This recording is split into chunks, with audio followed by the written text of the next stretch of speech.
कल इंस्टाग्राम पे मुझे एक लड़की का मैसेज आया। वो बोली कि भाई हम 6 महीनों से रिलेशनशिप में हैं, पर वो मुझ पर बिल्कुल भी भरोसा नहीं करता। तो फिर मैंने कहा कि अगर भरोसा नहीं तो फिर रिलेशनशिप कैसा।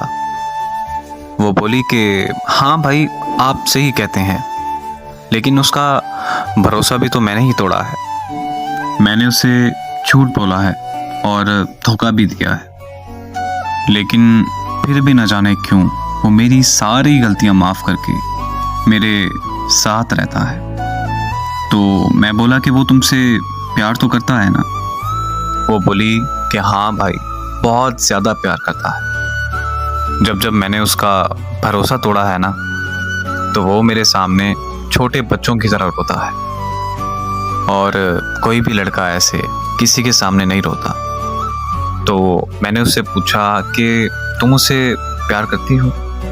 वो बोली कि भाई पता नहीं, मगर मैं उसके साथ पूरी ज़िंदगी गुजारना चाहती हूँ। जो भी मैंने गलतियाँ की हैं मैं सबको सुधारना चाहती हूँ, पर पता नहीं सब उल्टा हो जाता है। सब सुधारने की बजाय सब बिगड़ जाता है।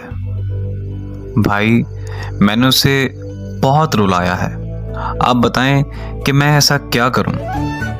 मैंने उसे कहा कि तुमने उसे रुलाया है ठीक, पर मेरी एक बात याद रखो, ये बात सबके लिए है। किसी की बहन को इतना रुलाओ जितना कि खुद की बहन को रोता देख सको। किसी के भाई को इतना तड़पाओ जितना कि खुद के भाई को तड़पता हुआ देख सको। इसमें कोई शक नहीं है कि जब मर्द मोहब्बत करता है, अगर उसका महबूब खामियों से भरा हुआ है, तब भी उसे कोई खामी दिखाई नहीं देती। और ये बात भी सच है कि जब किसी से सच्ची मोहब्बत हो जाए तो चाहे आपका महबूब आपको जितना मर्जी बड़ा धोखा दे दे, नफरत तो बहुत ज़्यादा दूर की बात है। आपके दिल में आपके महबूब के लिए प्यार कम नहीं बल्कि और ज़्यादा बढ़ जाता है।